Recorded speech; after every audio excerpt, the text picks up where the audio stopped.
السلام عليكم، مرحبا بكم في الحلقة جديدة من أتيتك.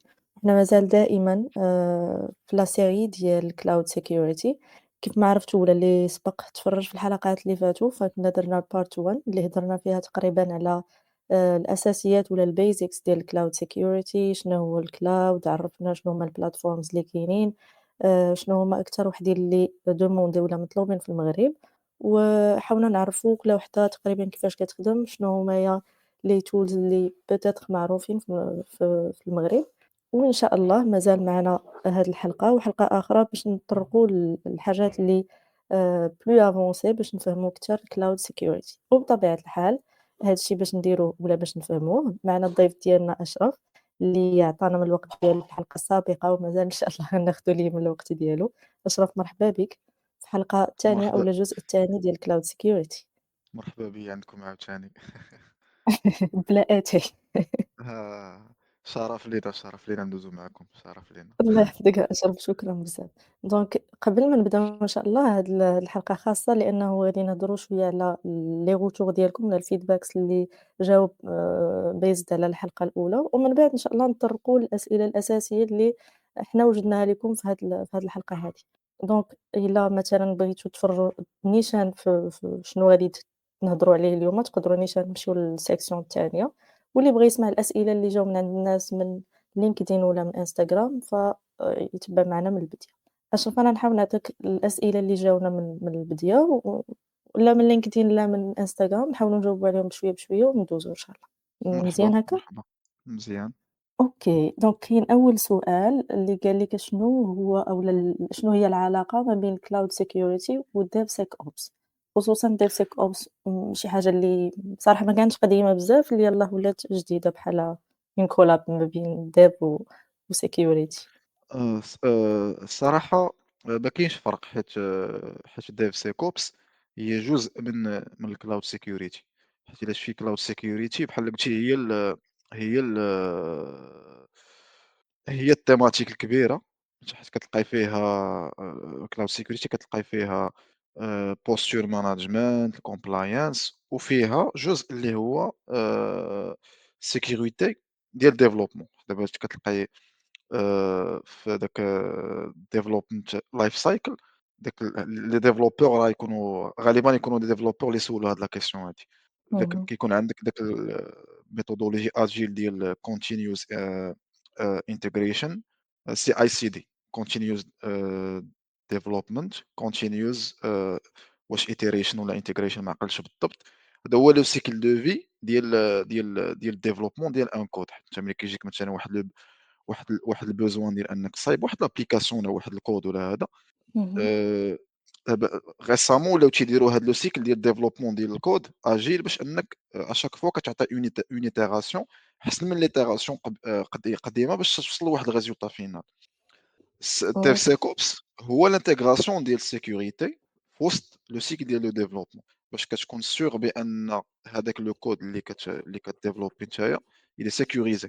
ملي كنقولوا sécurisé يعني آآ نقدروا نقولوا intègre نقدروا نقولوا آآ آآ فيه الencryption. حتى دابا كتلقى دابا كود فيه واحد مثلًا ملي دير ان كود غيكون exposé في واحد l'API غيكون واحد لي token باش أنك تauthentifier دونك كتشوف واش دوك لي token bien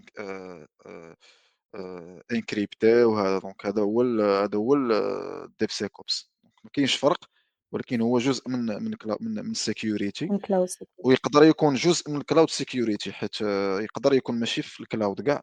حيت DevSecOps يقدر يكون في الcloud إلا عندك نتايا إمم، كتخدم مثلًا بTerraform ولا كتخدم بالGit ولا هذا دونك داك الشيء hébergé في الcloud دونك سي جزء من الcloud security. إلا ما كنتيش كتخدم اهم، بالcloud راه سي sécurité ديال سميتو. d'accord. عندنا سؤال واحد آخر دائمًا من عند الناس، قال لك أسيدي واش الcloud security engineer هو اللي كيتكلف لينا بلا sécurité ديال الinfra مثلًا بحال الfirewall deployment what do you think؟ آآ في الموديل الجديد ديال الشركات إمم، غالبًا لا. حيت كتلقى مثلًا security cloud security engineer كيخدم اهم، على داك الشيء اللي cloud غالبًا. وfirewall firewall يقدر يكون hébergé في الcloud، يقدر يكون en interne وكذا، زعما كاينة في اللوكال في الinfra وهذا، ولكن الخدمة في زعما كاينة dans le fond إمم، cloud security engineer غالبًا كتلقى خدمته مخالفة على اللي كيدير الخدمة على الfirewall. غالبًا الfirewall كتلقاو network security engineer. علاش؟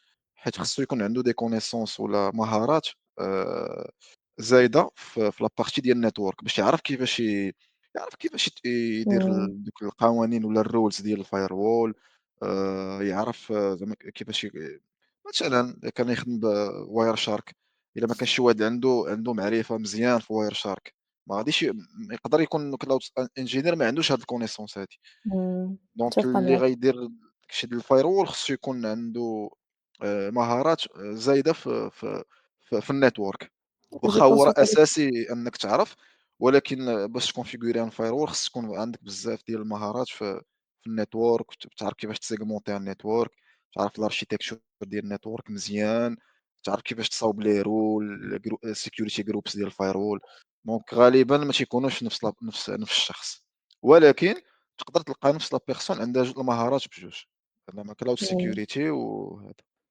دونك هذا كيبقى اجتهاد ديال لا بيرسون، ولكن في الشركات لا بلوبار كيفضّلوا أنهم مثلًا يكون عندنا مثلًا cloud sec engineer بوحدو واللي غيدير لينا الfirewalls وأي حاجة عندها علاقة بnetworks غيكون engineer اللي هذا هو أي التخصص ديالو.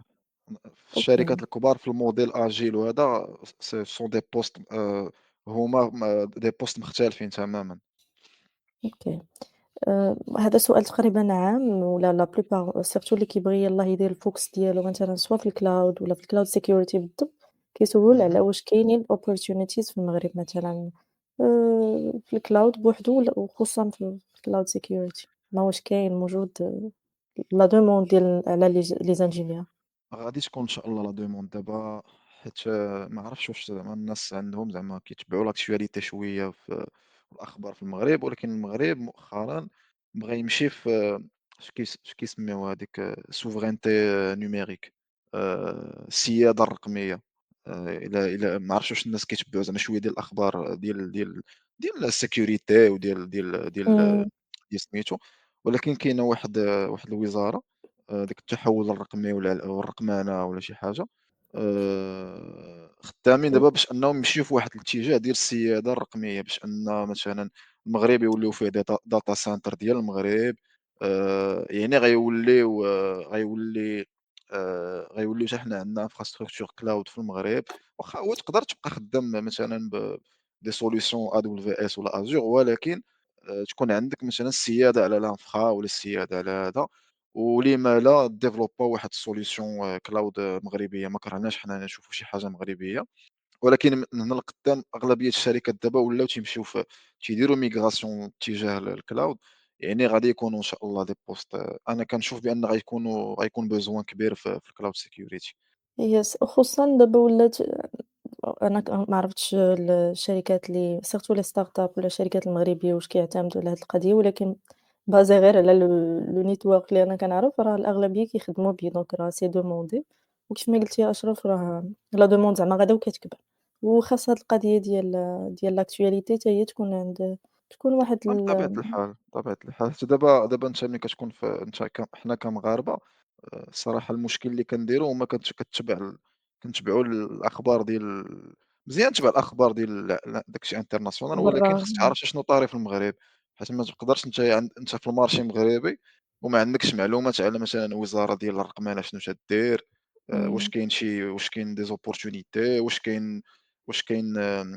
واش كاين شي سميتو شي تشجيعات للمقاول اللي بغا يحل شي يدير مقاولة في هاد الشي ديال السيكوريتي وهذا. يعني مزيان بنادم يتبع الأخبار ديال سوق الشغل المغربي. يس، وقلتي المغرب أغلبية كاينين بزاف من غير الشركات اللي 100% مغربية اللي هما قلال اللي كتلقاهم كبار اللي غيمشيو في هاد الاتجاه ديال الcloud، ولكن كاينين بزاف ديال الشركات offshore اللي إمم، عندهم زعما كاينة انفيستين باش أنهم يبقاو سنوات بزاف، بحال أورانج، أكسا، كاينة إمم، ديلوات، كاين داتا بروتيكت، كاينين بزاف زعما راه ماشي عاد لي سونتر دابيل حتى هما راه أغلبيتهم هما راه ولاو كيمشيو كيهبرجيو داك الشي ديالهم في الcloud. الcloud دونك وي. كاينين لي زوبورتونيتي كاينين. يس دونك الواحد خصو غير يقلّب ويدير l'initiative. هذاك ألوغ الشي اللي كاين. السؤال الآخر سيدي كيقول لك أنا صراحة ما عرفتش واش هاد المعلومة اللي ديجا هاد لا بيرسون حطّاها في السؤال واش كاينة والّا لأ، قال لك إمم. واش شنو هو le niveau ديال l'adoption ديال الcloud في الشركات المغربية، surtout أن المغرب ديجا كيريستريكتي القضية ديال أنك تحط الcloud تحط الdata في un cloud على برا. وهداك الشي علاش أنا قبيلة هدرت على واحد النقطة ديال السيادة الرقمية. دابا بحال اهم، دابا إلا مشيتي لداك الشي اللي 100% مغربي دولة، ما كاينش في اهم. الcloud. أغلبية دونك حيت راك شي عارفة. حاجة public والّا ما تقدرش مثلًا تمشي شي ولاية الأمن ما غاديش تلقى عندها شي شي حاجة في données على الcloud. برا. علاش؟ حيت داك الشي critique بزاف. أمّا مثلًا إلا مشيتي لميريكان يقدروا يخدموا مع AWS، حيت AWS شركة 100% أمريكانية. تقدر تخدم مع الFBI، تخدم مع الCIA، تخدم مع آآ شي organisme ديال الصحة ولا هذا، حيت عارفين بأن داك الشي عندهم في ميريكان تابع للقوانين ديال ميريكان، يعني ما يقدروش يخرجوا l'information اللي هي critique.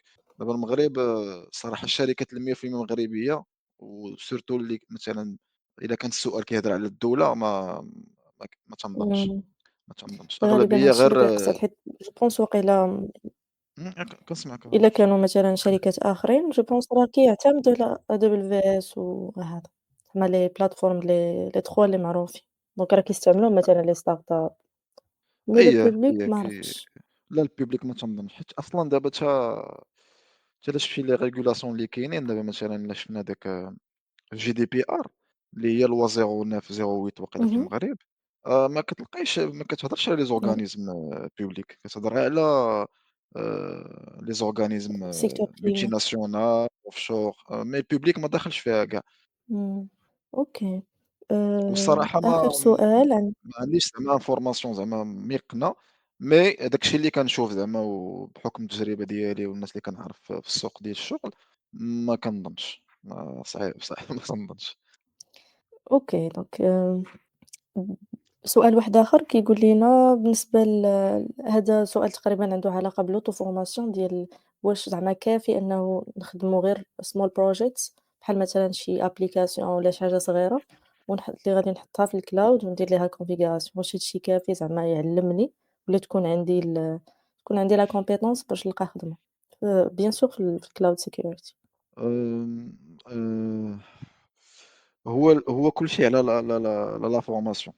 دابا كتلقى الفورماسيون إلا كنتِ عندك فورماسيون مثلًا درتي une formation cloud engineer ولا درتي une formation فيها des modules sécurité وخدمتي مثلًا un PFE فيه unlab مثلًا فيه des ressources AWS Azure ودرتي مثلًا كونيكتيتيهم مع شي Elastic باش دير la gestion ديال les logs وشي solution ديال vulnérabilité ولا ديال détection ديال conformité ودرتي unlab complet بحال هكا واخا يكون غير les ressources صغير. يكونوا قلال. إمم. ولكن كتبين بأنك عندك واحد الشغف، عندك واحد الcuriosité باغي تتعلم. زيد عليها أن الدبلوم ديالك راه قريتي هذاك الشيء، يعني كخطوة أولى عندك حظوظ. ونقدر نعطي مثال مثلًا ما عرفتش نقدر نعطي مثال بأقصى.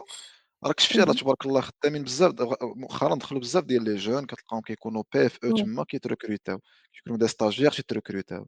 يعني كاين حظوظ زعما هادشي شفناه قدامنا ماشي شي حاجة زعما اللي ما كايناش ديجا في اللي ما المارشي. كايناش exactement. يعني كاين إمم. كاين آمال، كاين حظوظ. دابا المشكل أنا هاد لا كيسيون هادي أنا حاس بالبيرسون اللي كيسولوها حيت دابا المشكل المجتمع كاين ديالنا تخوّف. إمم. ماشي حتى تخوّف. دابا المجتمع ديالنا مازال شوية ديال السوداوية. إمم. أيوا bien ما sûr كنبغيش نستعمل هاد الكلمة هادي ولكن كاينة بزاف ديال السوداوية. أغلبية تيقول لك لا راه ما تلقاش خدمة ما كاينش. كاين فرص غير هو خصك تقلّب. خصك دير نتايا خصك تكون proactif. ملي كتكون إمم. نتايا يلاه أول خطوة أول تجربة خصك تبين لداك المشغّل علاش غياخدك نتايا من 200 واحد مثلًا، واخا هو راه exactement. عندكم حظوظ كاملين، يعني مع الوقت راه إن شاء الله كلشي غيخدم، ولكن إمم. خصك تحاول تميّز على صح. الناس الآخرين، باش تميّز بهاد لي لاب هذا سميتو بشي حوايج زايدين على الناس.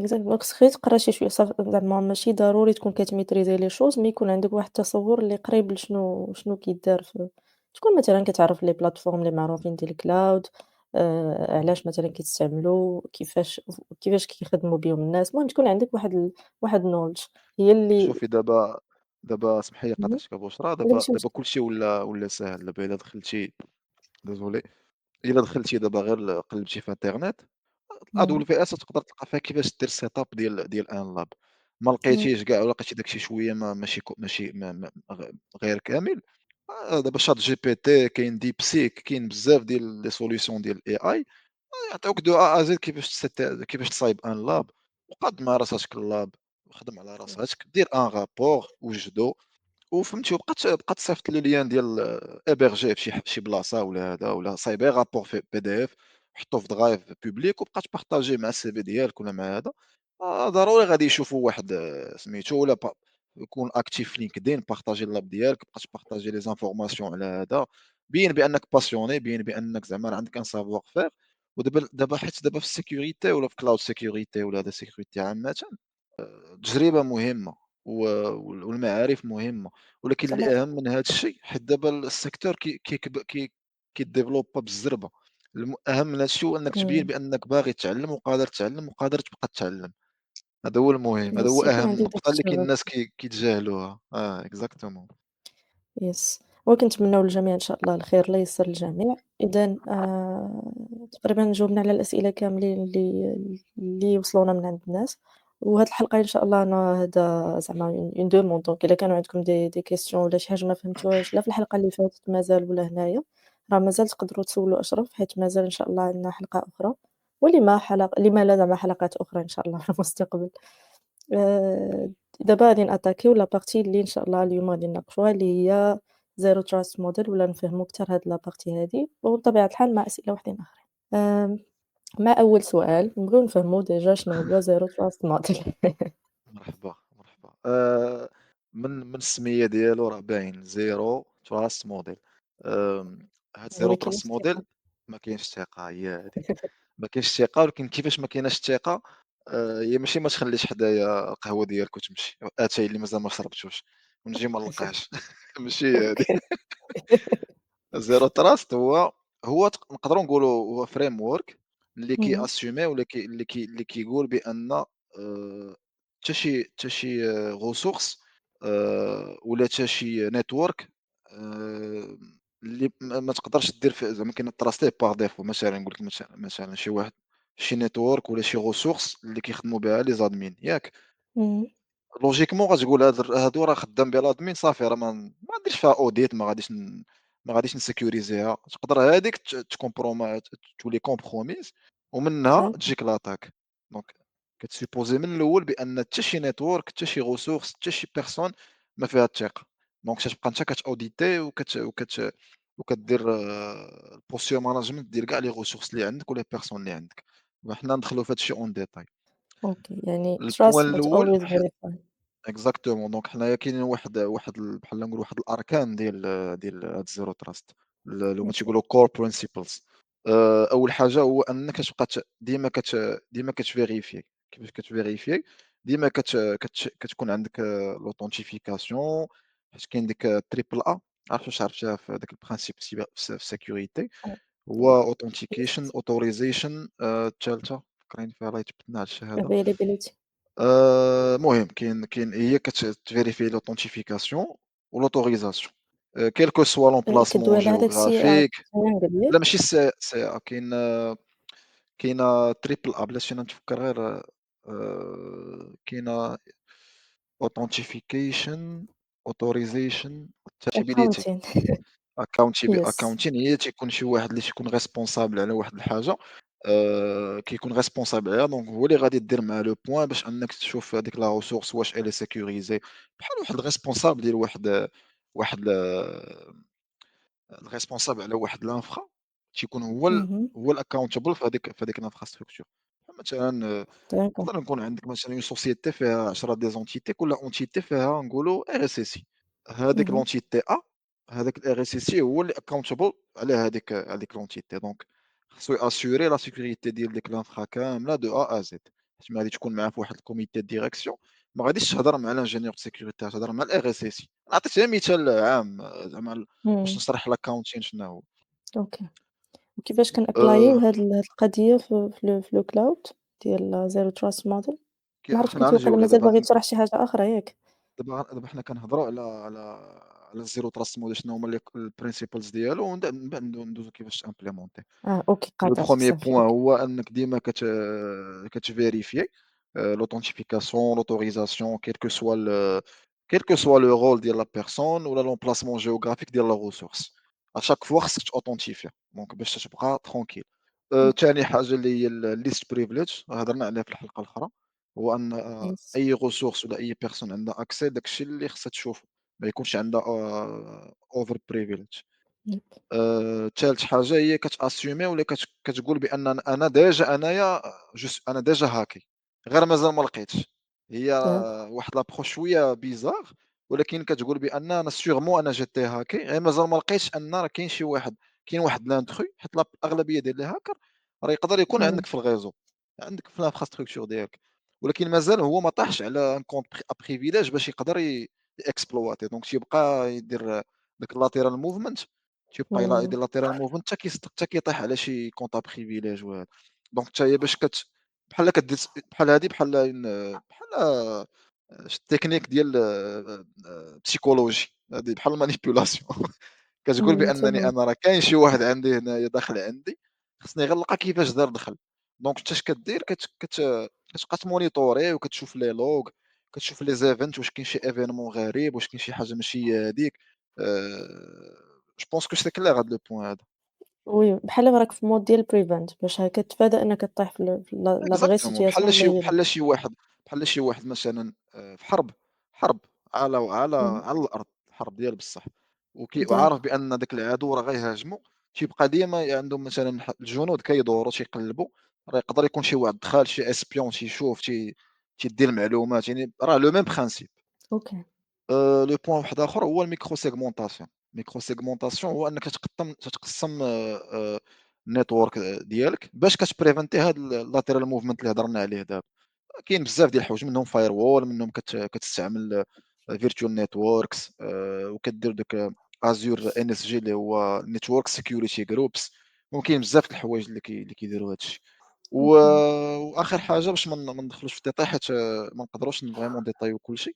آخر حاجة هي ديما كتبقى دير الmonitoring ديما كتمونيتوري ولا كتمونيتوري les ressources اللي عندك وكتاناليزي. دابا ولاو كيدخلوا l'IA في هاد الشي هذا كيشوفوا الاناليز ديال الكومبورتمون كاع. مثلًا عندك واحد 3 ديال لي زوتيليزاتور عارف مثلًا يوتيليزاتور مثلًا أشرف كيدخل في الصباح كيتلوغا في واحد لوتي وكيكون عنده واحد الكومبورتمون، إلا شفتي مثلًا واحد إمم. الكومبورتمون بيزار كتقول هاد الشي راه ماشي هو هذاك. دونك داك كدير داخله في المونيتورين والاناليز ديال الكومبورتمون دابا راه ولات جديدة هذه حتى هي. أوكي. صافي جو بونس هادو هما أهم النقاط اللي نقدروا نقولوا في شنا هو الزيرو تراست. ما عرفتش واش وضحت الصورة. سي، سي.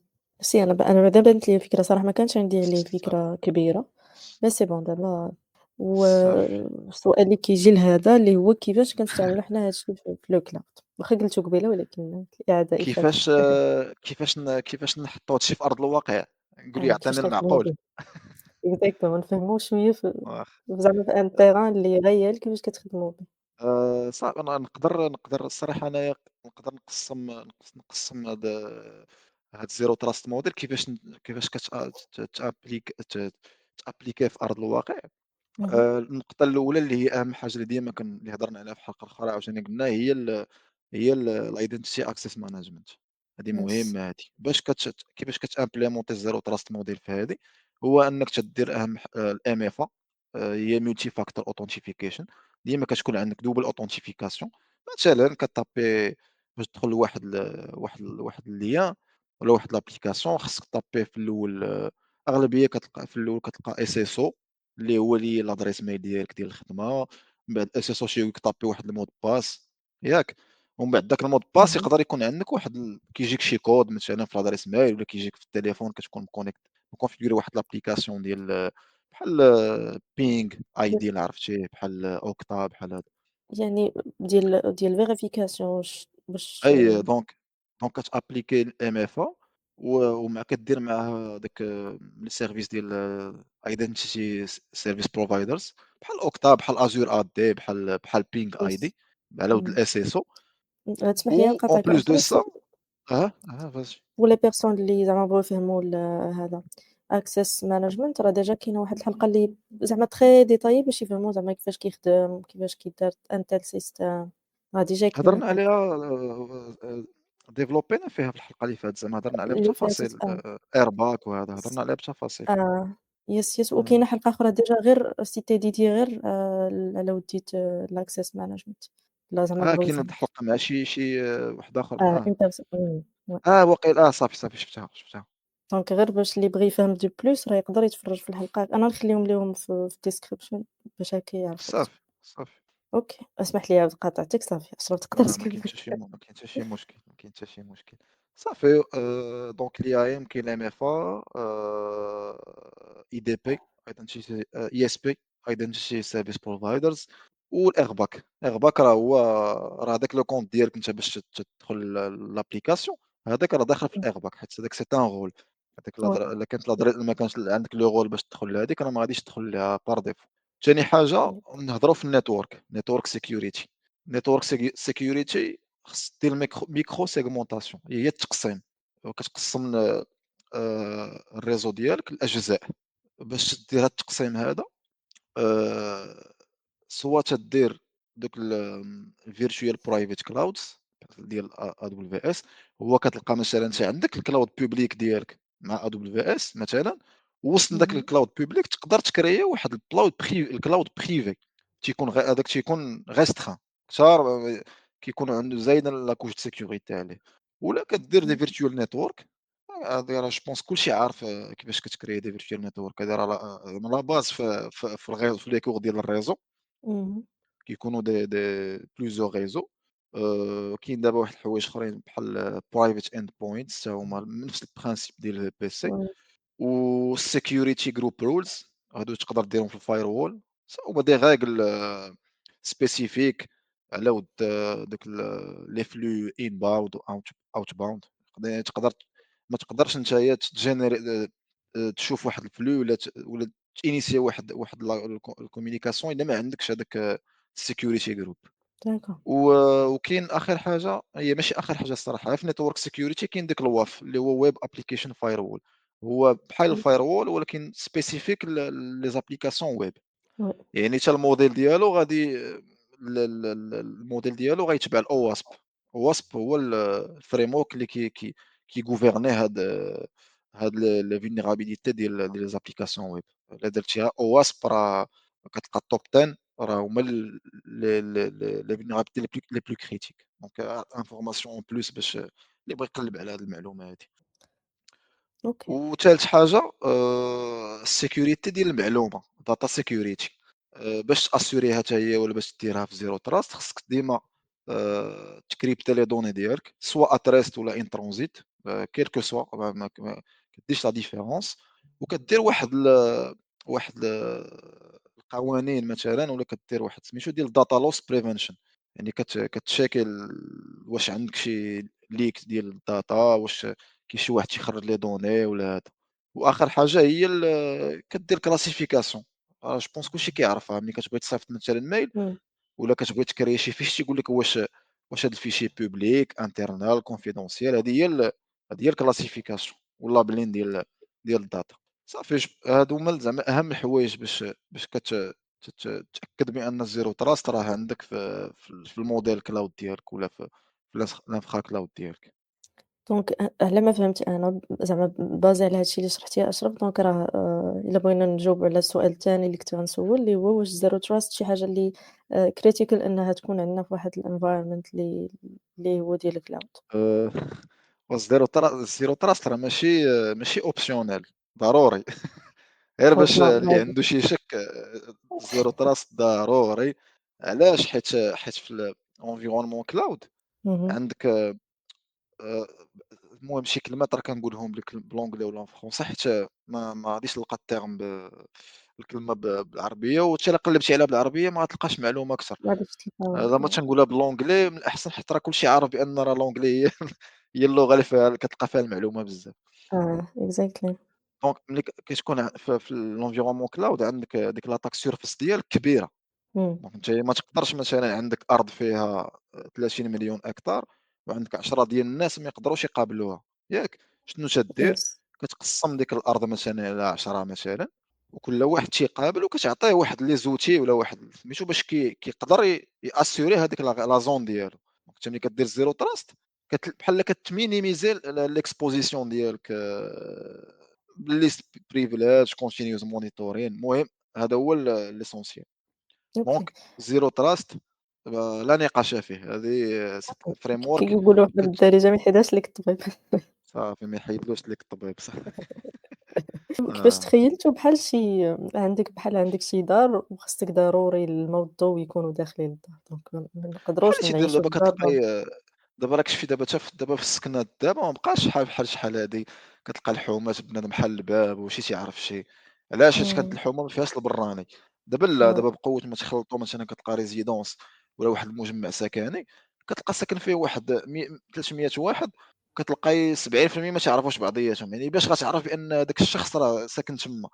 يعني سي خصك فري. تعرف غيدخل تما إلا اللي عنده واحد الطاق باش يدخل مثلًا العمارة فلانية بهاد النمرة فلانية، كيكون إمم. عنده واحد سميتو باش يدخل الباركينغ، يعني ملي ما كانش ساكن تما أول حاجة راه ما غيدخلش إلا ما كانش ساكن تما راه ما غاتعطيهش هادوك لي زاكسي ديالو. كنعطيو غير أوكي. مثال كنبروجيتيو على الحياة إمم. الواقعية باش كتوضح غير الصورة باش أكثر. كتفهم. إمم. أنا بعدا كنفهم غير بحال هكا بالخشيبات. ماشي آآ خشيبات الصراحة زعما راه إلا حيت لا. كاين واحد الطريقة د الفهم، إلا ما شديتيش الحاجة بسطيها كيما نتايا كتعامل في الحياة اليومية ديالك، غادي تقدر تجيك ماشي صعيبة ولكن كتسهّلها، ما غتفهمها كتسهل مثلًا في exactly. 10 أيام، ملي غادي تبروجيتي على شي حاجة اللي كتشوفها ديما غتقدر تفهمها في ساعة، وعلاش تمامًا لا؟ يس، يس، هادو هُما الأمثلة اللي زوينين أن الواحد يفهم بيهم. دابا هضرنا على علاش مهم وكيفاش كيتحط في الcloud ما كرهناش نعرفوا vraiment كيفاش كدار الimplémentation إلا كان عندك مثلًا أشرف les étapes مثلًا de A à Z كيفاش كدير هاد الimplémentation هادي في أنت الcloud. صراحة داك الشيء داك الpoint اللي هضرنا عليه دابا هو أنا عطيتك حيت ما تقدرش تعطي واحد الuse case de A à Z علاش؟ زعما حيت دابا كيبقى خصك مختلف من حالة لواحدة إكزا أخرى؟ حيت خصك تسبيسيفيي دابا حيت أغلبية كتلقى إمم. عندهم multi cloud كتلقى عنده Azure، AWS، وفي Azure كتلقى عنده بزاف ديال les produits Azure، AWS بزاف ديال les produits AWS.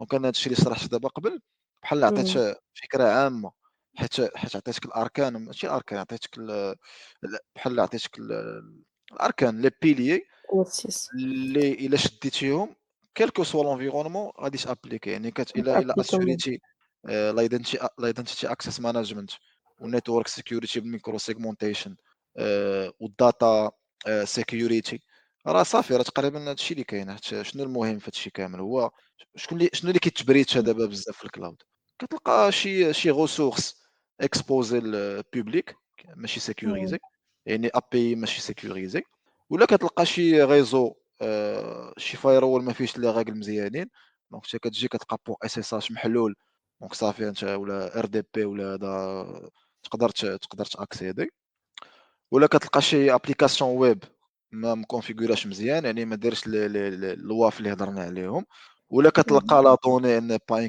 ماشي cryptée، يعني إلا accédيتي للinformation غتشوفها plain text، يعني هادو هما أهم الحوايج، يعني إلا درتي هاد الحوايج هادو أي environnement خدمتي فيه quel que soit AWS، Azure، GCP سميتو راه tu es sûr حيت دابا أنت كتبع ان موديل ملي تبغي دير أنت لا gouvernance ولا l'architecture إمم. كتشوف لي تكنولوجي اللي عندك، ولكن من النظرة الشمولية مثلًا اللي غيكون واحد السيسو الRSSI ولا سيسو ما غاديش إمم. يدخل معاك في الديتاي، هذاك الديتاي كيشوفوه les ingénieurs. يب. ولكن d'un point de vue gouvernance خصك الموديل، إلا تبعتي الframework هاد الشي اللي خصك دير. داكوغ دونك هُما كيشوفوا ان موديل واش فيه دوك الحوايج اللي مهمين بحال اللي هضرنا عليهم دابا مثلًا هادوك les 3A ولا les autres trucs واش كاينين ولا لا، دونك سي validé دونك راه سي بون إمم، راه ان موديل اللي مزيان. exactement، exactement. أوكي. شنو بالنسبة ليك أنت أشرف اللي نقدروا ندخلوهم في الbest practice أننا أننا ما عرفتش شنو هو الverb بالعربية ولكن غنحتاج نستعمل أونجلي to secure هذيك to secure data في هاد النوع د الplatforms. عاوتاني نفس سي لا ميم شوز دابا best practices راه هُما الموديل اللي عطيتش دابا يعني يكون عندي كنعاودو آآ نرجعوا ديال الرأي critical تعاود حيت دير أنا نفس الحاجة. حيت دابا best practice كتقولها في شي حوايج إمم، اللي اختيارية، نديرها ouais، ما نديرهاش، يعني نقدر عندي 10 د الحوايج أنا غير best effort مني غندير غير 5 alors que لا، ها هو أنا ضروري. الموديل، ها هو الframework اللي عندك، ها شنو خصك تبّع، خصو يدار داك الشي، حيت غير فاي صغيرة، فاي صغيرة إمم، صافي، إلا أكسدها غير شي واحد فاي صغيرة تقدر تكون 99% sécurisé غير نسيتي واحد الend point exposé ما مثلًا ما كتشيكيش مثلًا لي token واش كيت واش كاينين وسط le code مثلًا واش وسط le code إلا جيت مثلًا ما عرفتش ما بغيتش ندخل في شي حاجة مثلًا XSS اهم، ولا SQL injection مثلًا. إلا ما كنتيش داير واحد الverification في le code ديالك اللي كدير الprevention ديال SQL injection، غيجي شي واحد يدير لك SQL injection في لاتابل ديالك إمم، صافي، ها هو دخل لك لاباز دوني، ها هو خدا لك l'information. دونك يعني خاصك باش هادوك لي زيتاب تفهمتي. كاملين اللي قلت قبل خصهم يتابليكاو. أوكي، هاد القضية هادي واش زعما ما كاينينش شي أوجه الاختلاف ما بين لي بلاتفورم اللي معروفين اللي هُما AWS Azure وGCP ولا مثلًا كاينين شي بعض الاختلافات بيناتهم في بحال هاد الموديل هذا؟ آآ صراحة هو الاختلاف يقدر يكون في هو الاختلاف في الframework ما كتلقاهش، علاش؟ حيت سي ان modèle مازال ما دخلتيش في l'aspect technique، ولكن ملي إمم، غادي تجي implémenter داك الشي في التكنيك، كاين بعض الاختلافات كتلقى مثلًا AWS كيفاش كتجيري هي الencryption ديالها، هُما راه finalement راه نفس الميثودولوجي ديال الencryption، غتقدر مثلًا الروتاسيون ديال les keys ماشي بحال Azure، ماشي بحال GCP، ولكن globalement راه le modèle il est le même على كاع les cloud. دابا أنت ملي كتجي كتلقى واحد framework مثلًا CIS ولا NIST إمم، كتلقى ديال Azure ديال AWS، ولكن إلا شفتي les contrôles اللي كاينين فيهم أغلبية راه تقريبا les mêmes sections، غتبدل غير سميتو على حساب الconfiguration ديال. دابا شنو la différence؟ أنا نعطيك دابا الkey differences ما بيناتهم، اهم، هو الموديل وles outils وles practices اللي كيكونوا خدامين بهم الfournisseur AWS ولا Azure. إمم، ولكن في كيفاش تسيكوريزي راه كلّهم تيتبعوا داك الshared responsibility model والzero trust. داكوغ، أوكي. السؤال الذي يليه هو القضية ديال الMulti Cloud ولا الMulti Cloud environments هادو كيفاش كدار ولا شنو هو أصلًا الchallenge اللي زعما كنفيسيو حيت ملي كنسمعو Multi Cloud دونك راه حنا كنهضرو على بزاف ديال les cloud mais toujours اللي ما بيناتهم دونك ضروري ما يكون un challenge. متّفق معاك. بالنسبة للMulti cloud ما نعاود نشرحو للناس اللي الMulti cloud هي كتلقى عندك مثلًا جوج ديال les provider ولا أكثر، تلقى عندك في إمم، الinfra ديالك Azure، AWS، GCP. دونك sûrement غادي تلقى مشاكل حيت أصلًا ماشي la même technology، ماشي كاينين بزاف ديال les différences. أول حاجة هي المهم داك الشيء ماشي بالوردغ، مي غنعطيو واحد les 3 بوان اللي كيجيونا هنا هما أهم حوايج، هو la gestion ديال الidentities في هاد الMulti cloud environment بحالاش؟ بحال دابا AWS كتلقى عنده موديل ديالو EIM، Azure عنده موديل ديالو EIM، GCP عنده موديل ديالو EIM، ياك؟ أوكي، باش أنك أنت تكومبيلي هادشي كامل وت وتخدم عليه نتايا en tant qu'entité وحدة، كتلقى مشاكل، بحال داك الشي عندك بحال عندك des fragments، ما عندكش شي حاجة unifiée، دونك باش كتكثّر عليك الخدمة. ما أوكي. عرفتش واش l'idée claire ولا ولكن لا؟ سي كلير بغيت غير نسول على شنو هما زعما لي besoins اللي يخليوني أنا نختار مثلًا هاد القضية ديال الMulti Cloud زعما شنو هو الحاجة اللي غتبوسيني نديرهم بجوج؟ سي spécificité technique ça dépend des projets بحال دابا كتلقى des projets إمم، ملي كدير نتايا مثلًا كدير l'appel d'offres ديال الprojet كتلقى les solutions نتايا ولا les applis اللي غاديفلوبي في الprojet compatible plus مع AWS ياك؟ d'accord، إمم، عندك projet واحد آخر غتخدم مع des applications غتلقاه compatible plus مع Azure ولا des solutions عندك des solutions Microsoft راه أحسن أنك تخدم مع Azure. إمم، عندك دونك عاوتاني واحد البروجي واحد آخر فيه بزاف ديال لي سيرفور لينكس وهذا راه أحسن أنك تمشي لAWS هذاك الشيء كيبقى غير ديتاي تكنيك يعني ما صعيب يكون عندك الاختيار في هذه القضية هذه. دونك الواحد ماشي obligé مثلًا إلا اختار واحد الfournisseur دونك راه خصو يخدم كلشي غير مع داك الfournisseur مثلًا، إلا اختاريت لا أنا AWS راه لا داك الشيء كيديبوندي على لي بروجي كاين دابا بحال كتلقى مثلًا سوسيتي عندها بزاف ديال لي كليون وكاينه واحد لي زابليكاسيون اللي ما غاديش غيديفلوباو مثلًا غير مع مايكروسوفت حيت البيدجي ولا السيبور اللي عطاوه مايكروسوفت حسن من ديال AWS دونك هاد الشيء فهمتي كيكون فيه عاوتاني داخل فيه بيدجي داخل فيه إمم، spécificité côté technique management وهذا، compatibilité دونك لو شوا تيكون ماشي restreint مي عنده واحد الضوابط علاش كدير هذاك الاختيار. دونك d'accord نتايا باش وبالنسبة اهم، اهم، اهم. غير كمّل لي اش. صافي أنا كاين هاد النقطة ديال كيكون عندك multi platform وكيكون باش تimpléمونطي فيهم l'IAM كتجي شوية صعيبة، حيت كل واحد كيفاش عنده الموديل إمم، وهذا ديالو. ملي كيكون الموديل مختلف يعني بحال خدام على مثلًا عندك AWS Azure بحال عندك 2 fragments وكل واحد إمم، فهمتي خصك تجيري ليه الIAM ديالو بوحدو يتحط عليه في وديما خصك appartement. بحال كدير خدمة à 2 fois يعني كيكبر لك إمم، الscope اللي كتخدم عليه. هادو parmi les challenge اللي يقدر زعما هذا الchallenge الأول. إمم، الchallenge الثاني اللي يبان ليا هو في la compliance حيت دابا أنت ملي ندويوش على كتخدم الcompliance بزاف أشرف نخليوها لا normalement نعطيها example صافي بالزربة ونخليوها حتى من بعد. أوكي، دابا أنت ملي كتبغي تخدم compliance وعندك بزاف وعندك أنت بزاف ديال les clients في des régions différentes حيت مثلًا كل région عندها les réglementations ديالها. bien المغرب sûr، ماشي هو l'Europe ماشي هي إمم، أمريكان. وعاد أنت ملي كتجي كتلقى راسك خدام مع secteur bancaire ماشي هو الsecteur ديال الصحة. يعني هاد الشيء هذا فهمتي كيزيد يدير الcomplexité حتى هو في الenvironnement cloud. دونك تا هو وآخر another حاجة challenge. اللي بانت ليا حتى هي سميتو الskill القدرات. الskill من أي هي ناحية؟ القدرات. زعما ديال دابا ملي غادي باش غتجيب الإنجينير؟ نتايا أنا نعطيك من أين ناحية ملي غتجيب نتايا غتجيب نتايا كتقلّب على واحد الشخص اللي خصو يكون عنده تجربة في الsecurity عامة ياك؟ ويكون إمم، تيفهم في الcloud والcloud خصو يكون تيفهم شوية في AWS وفي Azure. يعني صعيب باش أنك تلقى واحد الشخص ولا واحد الأشخاص اللي عندهم يميزيو لي دو ولا هاد لي 3. المسائل كاملة. يعني حتى إمم. هي challenge فهمتي الفكرة ديالي فين غادا؟ يس يعني خصك تجيب واحد لا بيرسون اللي full package اللي عنده كلشي غادي تحطّو ماشي غيقدر full يدير با بحال لك. ماشي full package ولكن على الأقل واحد 60 70% إمم، ولكن غتفورميه وتكون عارفه بأنه باغي يتعلم وباغي هذا. داكوغ وي فهمت الإيدا.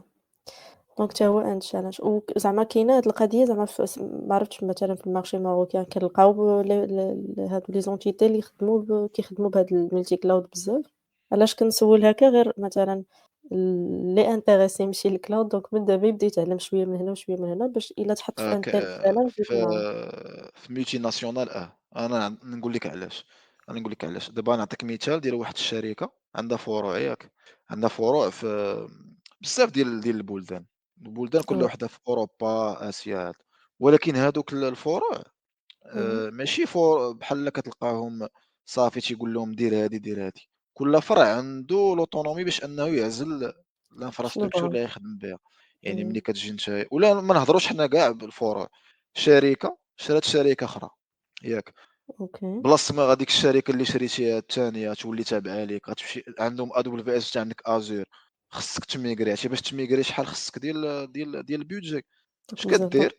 كيولي عندك multi cloud دونك غتجيب دي ressources اللي كيميتريزيو شوية في AWS وأنت بخير. هذا الشيء باش كتلقى أغلب بزاف الشركات عندهم multi cloud، زائد داك القضية اللي قلنا ديال لي بروجي كتلقاهم خصهم يمشيو حيت compatible مع AWS وحدين مع Azure و داك الشيء علاش كيديروا هذا الاختيار هذا. وهاد القضية هادي فاش هضرتي في البداية أشرف على مثلًا تكون عندك شي حاجة اللي تخلّي آآ مثال أونتيتي تختارك parmi بزاف د الناس، بحال هاد القضية ديال يكون عندك تقدر تكون كتعرف بجوج د الحاجات، دونك هما إلا كانت مثلًا أي هادو داك الشيء أي حاجة كيخليها زدتيها مزيانة ليك، أي حاجة يس زدتيها في راسك مزيانة ليك أنت شخصيًا، عندها وزن في الCV ديالك. متفقة معاك.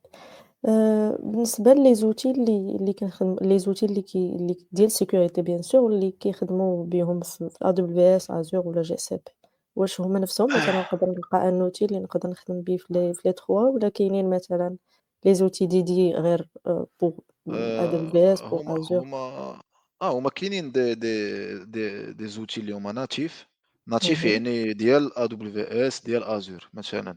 Azure لي natif ديالها عندها مثلًا Sentinel، Azure Defender وقيلا راه معروفين. ياك، أمازون عاوتاني وAWS كتلقى عندهم Amazon Guard Duty، عندهم AWS Cloud Trail هذا ديال لي زوديت وديال سميتو، هادو ناتيف. إلا اهم، بغينا نعطيو أمثلة ديال tools اللي ماشي ناتيف، كاين اهم، Prisma ديال Palo Alto، يعني هذا يقدر يجيري لك multi cloud. تقدر في نفس الoutil تonboarder AWS Azure GCP، شوف نتا وشنو عندك.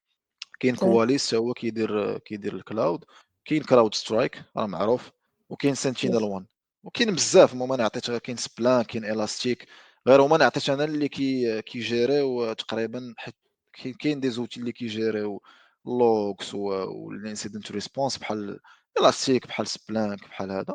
مي بحال دابا بريزما كواليس كلاود سترايك وهاد سنتينل 1 كيجيريو البوستير مانجمنت والكومبلاينس. وقراب في زعما في مثلًا اللي غيبغي يميتريزي واحد في هادو واش قراب ما بيناتهم مثلًا افترضوا أنا كنعرف Splunk وكنميتريزيه مزيان، زعما ça sera facile أنني نعرف نخدم مثلًا بElastic ولا Qualys ولا بدوطخ؟ ما لا غاديش بحال ياخد ليا بزاف دابا د الوقت مثلًا باش تأدابت. هو كواليس وإلاستيك وسبلانك ماشي من نفس الكاتيجوري. مثلًا نقولوا داكور، نقدروا نديروا إلاستيك مع سبلانك، حيت تقريبا كيديروا لي زانسيدون واللوغز وهذا. monitoring. هو كتلقى شي تغيير في أي شي حوايج في الانترفاس. كتلقى دي موديول زايدين في هذا ما كاينش في هذا الoutil. ولكن أنا من تجربة شخصية مثلًا باش في الexpérience شحال هادي كنت خدمت في vulnérabilité، خدمت على بزاف ديال لي بروجي مع بزاف ديال الشركات vulnérabilité وconformité.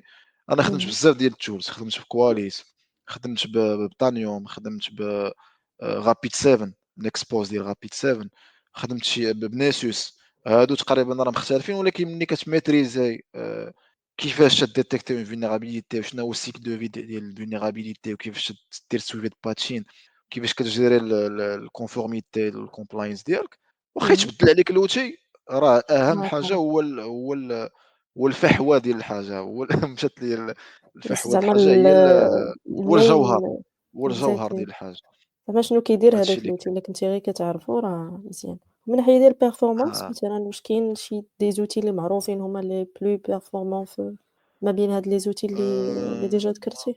هو الصراحة هو ما غاتلقاش أحسن من حاجة ناتيف باش تجيري بحال دابا إلا بغيتي تجيري audit ديال شي حاجة AWS bien sûr cloud شوية أحسن، حيت ناتيف، حيت مديفلوبي من عند الfournisseur اللي مصايب solution.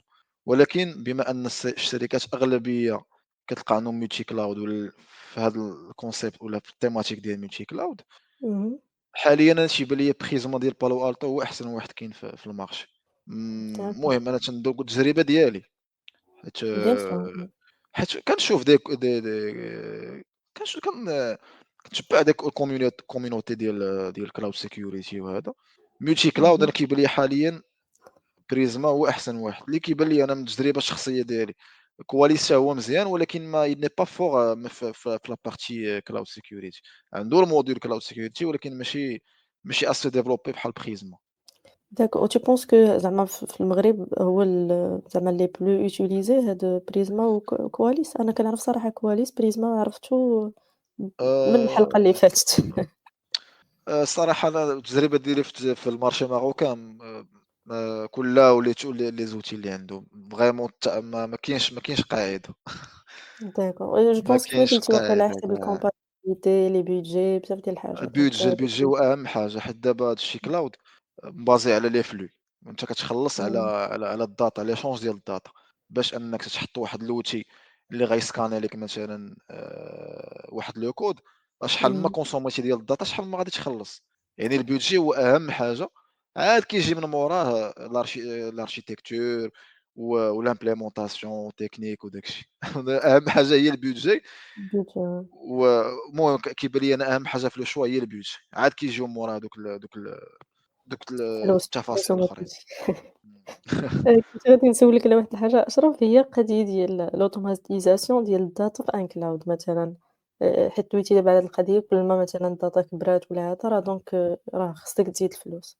واش كاينين دي trucs اللي زعما كيفاش كتجيرا côté data، واش مثلًا كاينين دي clean up اللي كيداروا مثلًا frequently ولا مثلًا كيبقاو غير les données اللي plus زعما sensitive ولا كيفاش كدير هاد القضية هادي باش هكا آآ يكون لك الخاص البيدجي ولا؟ الصراحة أغلب أنايا نورمالمون كاينين كتقدر تconfigurer des alertes على الconsommation ديال الcredits اللي عندك، حيت كيتسمى un crédit. كيكون اهم، مثلًا عندك واحد الcrédit اللي شريتيه نتايا، عندك واحد 1000 crédit وكيكون عندك واحد الdashboard، سوا تدير dashboard سوا كدير alert مثلًا إلا كونسوميت 70% من الcrédit ديالي تصيفط ليا مثلًا mail لهاد لا بيرسون هادي. المهم كتقدر دير des alertes ولا تكريي واحد الdashboard كدير فيه السويفي ديال الكونسوماسيون ديال الداتا ديالك. داكوغ.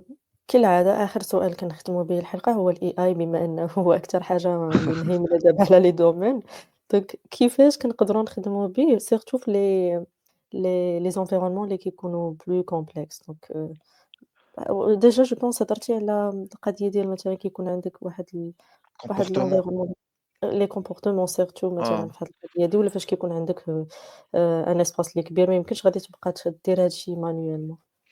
دابا النقطة اللي قوية في الAI، حيت دابا اهم، أغلبية عنده فكرة غلطة على الAI، كيتسحاب ورا شي سيرفو كيخدم ألوغ كو هو لا، هو كيكومبيلي لي دوني بواحد لا فيتاس كبيرة بزاف. يعني مثلًا في واحد l'environnement نتايا عندك cloud، عندك واحد l'intégration AI، عندك مليون asset ياك؟ اهم، يقدر يدير لك مثلًا regroupement ديال لي زاسيت بلي تيب ديال لي زاتاك. إلا بغيتي ديرها أنت manuellement سي impossible، ماشي سي impossible، كتاخد لك الوقت. هو en se فهمت، basant sur l'IA il va غيجمع يcollecter les données.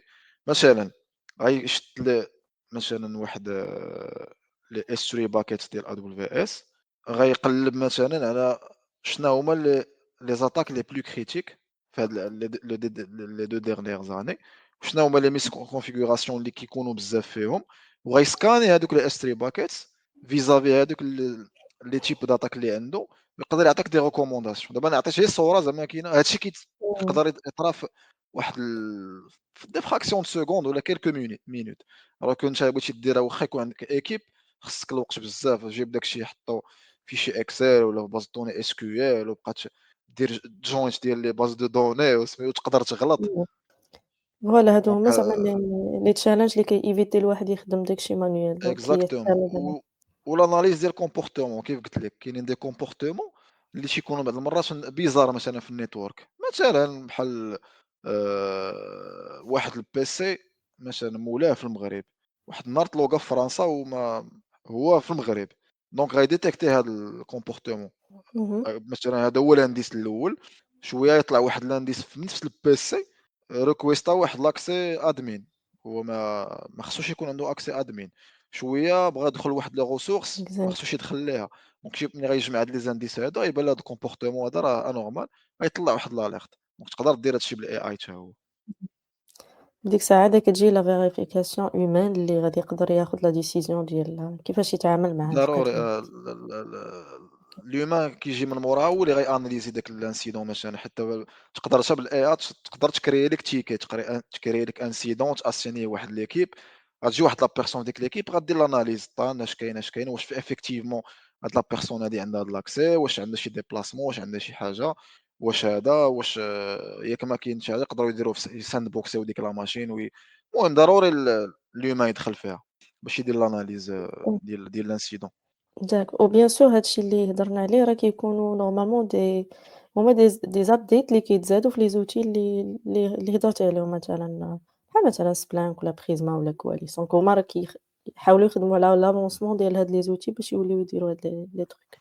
حيت دابا الAI حنا نعطيها شرح غابيد. دابا الAI اهم. مبازي على LLMs اللي هما large language models. يس. شحال ما عطيتيه لي زانفورماسيون، شحال ما كيتعلم من دوك لي زانفورماسيون، إمم. شحال ما كي أميليو كيأميليوري وكيحسّن هذاك الجواب اللي كيعطيك. إمم. يعني شحال ما نتايا كتخدم وكتخدم وراه كيتعلم، كيتعلم، كيتعلم. المهم داك الشيء كاين دي زالغوريثم شوية complex، ولكن الفكرة العامة هي أنه شحال ما عطيتيه ديال المعلومات كيبقى يتعلم من هادوك المعلومات وتيجمعهم مع بعضياتهم، ومع الوقت كيبقى يعطيك أجوبة أحسن من المرّة اللي اللي فاتت. دازوا قبل يس. إمم. يس أوكي perfect ما عرفتش أنا واش سولت على les questions اللي نورمالمون أي واحد في le domaine غيبغي يسول هاد le genre de questions إلا بانت لك شي حاجة أشرف اللي نقدروا نزيدوها آآ آآ زعما شتي لا كنعاود نشوف تتردد. كنعاود نشوف زعما لي كيسيون اللي كنت انايا اللي كنا وجدنا في هاد سميتو. يس ما آآ إلا زبطت شي حاجة باش لا واقيلا كيبان لي أنايا البق ما يزهق. ياك ما أنا ما متاكاش. لا زعما داك الشيء تبارك الله منظم. تبارك الله عليك. إيوا كنحاولوا إن شاء الله غير نحطّوا راسنا في البلايص ديال الناس الآخرين راه كيف ما قلت تقدروا تسولوا les questions ديالكم وإن شاء الله مازال ديما في la première partie ديال الجزء الماجي إن شاء الله نجاوبوا عليهم وهكا عاد ندوزوا نديروا ليهم شوية أي ديال في جميع الsuspense. الحالات كيف قلتِ مازال حلقة. يس مازال تقدروا تسولونا. ومرحبا بالأسئلة ديالكم، وأي سؤال زعما كان أنا واخا ضروري. يكون شوية خارج على cloud security نقدروا نجاوبوا عليه. هو في إطار زعما الوقت اللي بقى لنا في الحلقة مثلًا الجاية درناها في واحد الساعة، غادي نحاولوا نجاوبوا على أكثرية الأسئلة ولا الأغلبية د الأسئلة باش ما نضيعوا حتى شي واحد. يس وماشي زعما ماشي مشكل يكون سؤال عنده علاقة داك الشي اللي ناقشناه قبل سوا في الجزء الأول ولا الجزء الثاني ما كاينش مشكل. أي إلا كانت بالنسبة شي حاجة ما واضحاش في داك الشيء نقدروا نعاودوا نشرحوها ماشي مشكلة. يس بالنسبة إن شاء الله الحلقة المقبلة وأنا ما غاديش نحرق بزاف إن شاء الله غنهضروا على الcompliance اللي كيف ما قلتي أشرف هي حتى هي من les challenge اللي كيبقاو مهمين بزاف في الcloud دونك حتى هي كتأثر في الاختيار ديال كيفاش غادي نختاروا un tel modèle ولا اهم. plateforme ولا بزاف ديال الحاجات دونك حتى هادي أييه، ضروري أييه، نناقشوها ونفهموها أكثر. أييه، إن هذا شاء ما الله، إن كان شاء الله. كنشكرك بزاف أشرف وصافي إن شاء الله المرة الجاية يكون آتي ضروري يكون آتي، واخا قلتِ لي أنت مرحبا. أنت لا بغيتي خص ثلاثة نرحبوا أكثر مي خص ثلاثة د الكيسان. خص ديال الكاس الحلقة الحلقة غنديروا الأولى شي براد ديال خص آتي براد. خص براد براد ديال صافي. آتي t'inquiète أنا داك pas البراد اللي دايره في اللوغو ديال لاباج بان ليا غادي نشربوها يا خويا. صافي إن شاء الله next time ضروري إن الله شاء الله يخطيك، البراد الله ديال آتي. يخطيك، الله يخطيك، شكرًا بزاف الله أشرف يخطيك. والله إلا un أنا grand شوفي plaisir. آخر حاجة غنقولها. البراد دابا البراد أها أتاي اللي فيه هو المعلومات اللي كنعطيو. أنا هكا بانت ليا. فوالا راه ماشي هادشي اتاي راه اللي ماشي معروف هو به. اتاي حنا كنمشيو على ميتافور على اتاي هو المعلومة. حنا كمغاربة اتاي اهم. ديالنا اللي ما كرهناش يولي دابا من القدام هو المعلومة، وأننا نزيدو بقدام حيت عندنا واحد الغوطاغ شوية في سميتو. دونك سي اتاي فري ديالنا هو المعلومة. وأتاي ما كيتشربش زعما كل واحد كيشربو بوحدو دونك ضروري كتكون صينية وكيتشارك خص كلشي أتاي. الجماعة والحتيت وهذا. exactement فوالا دونك كنتمنى إن شاء الله تكون عجبتكم الحلقة، تكونوا استفدتوا، نكونوا خفاف على الوقت ديالكم، ونكونوا وصلنا لكم خير شي شوية من داك الشي اللي كاين في الcloud. هذا ما كان، كنتمناوكم تبقاو على خير ونتلاقاو في حلقات مقبلة إن شاء الله، سوا ديال الcloud ولا حلقات أخرى في le domaine ديال la cybersécurité. يلاه بالسلام عليكم.